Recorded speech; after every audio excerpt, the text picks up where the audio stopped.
différencie ma femme de l'ordinateur, c'est qu'elle me dit je t'aime, et elle me dit... La comparaison est hasardeuse. Mais moi, je suis arrivé hier matin, la première truc que j'ai eu depuis l'Isère, c'est attention, si vous dépassez le forfait, ça va vous coûter 30 €.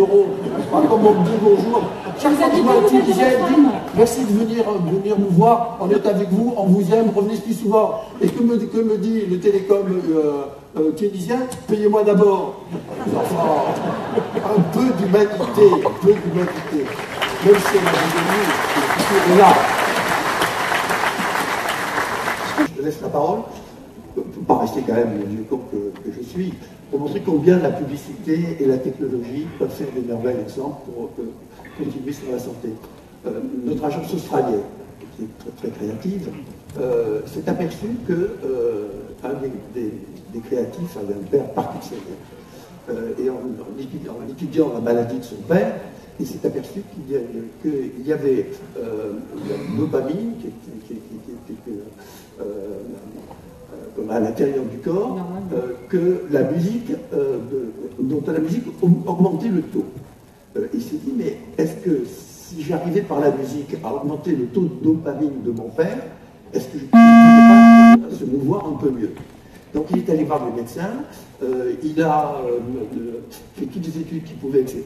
Et il s'est aperçu que, effectivement, si on avait des appareils auditifs auxquels on habillait,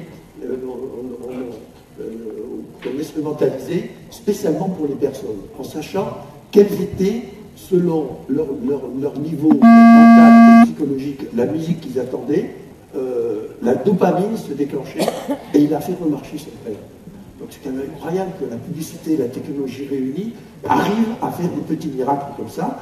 Et d'ailleurs, ils ont remis à la faculté de médecine de Melbourne leur recherche qui est en train de voir comment on peut étendre ça. Donc il faut croire au futur, et surtout quand le futur est digital. Le dictateur du moment, c'est les GAFA. Ce qui se passe avec les GAFA est quand même lamentable et insupportable. Il faudra bien quand même à un moment donné que le monde réagisse. D'abord, ce sont les big capitalistes. C'est dès qu'ils disent tout. Les GAFA réunis, c'est la première nation du monde. La Chine est simplement numéro 2. Et nous en sommes tous citoyens en plus. Et nous sommes co-citoyens. Bon, en plus, ce sont des. Et payeurs d'impôts, des contributeurs financiers. Et en plus, on paye des impôts, mais nous, on reçoit. Quand je pense au malheureux bienfaiteur de l'humanité, parce que le téléphone est le bienfaiteur de l'humanité, GAFA, c'est le destructeur. Ils se sont fait. Non, mais c'est vrai, je dis ce que je pense. Bon, ils sont complètement cornérisés. Parce que c'est quand même grâce à eux que le téléphone marche. Ils ont droit ici, là, à un tout petit truc de rien du tout, d'ailleurs qui disparaît dès qu'on a commencé à téléphoner, alors que les autres, ils ont tout le cadre pour eux.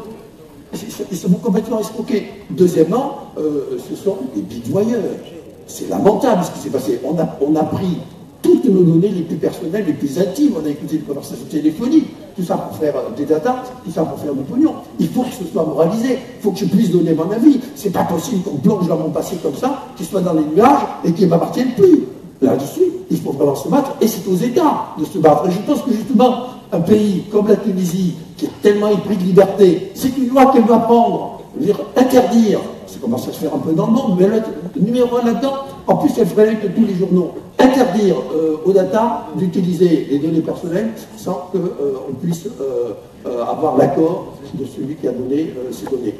D'ailleurs, chaque année, Google rentre 25 milliards de ventes des data, Facebook 20 milliards, 45 milliards. Avec ces 45 milliards, on pourrait faire, c'est l'idée d'ailleurs de politique français, qui dit on devrait faire un fonds personnel, un fonds humain mondial, où à la naissance, tout terrien à 18 ans recevrait 50 000 € en partage. C'est ce que les GAFA se sont mis dans la poche en disant. Donc il faut réagir pour ça. On ne va pas non plus tuer le progrès pour essayer une machine extraordinaire qui nous emmène dans l'espace. Il n'y a pas de marche arrière dans la machine à accélérer le temps. Mais il faut des normes et c'est aux États de le faire. Et certainement, vous avez votre mot à dire. Parce qu'ils ne vous protègent pas, ils vous esquintent. Justement,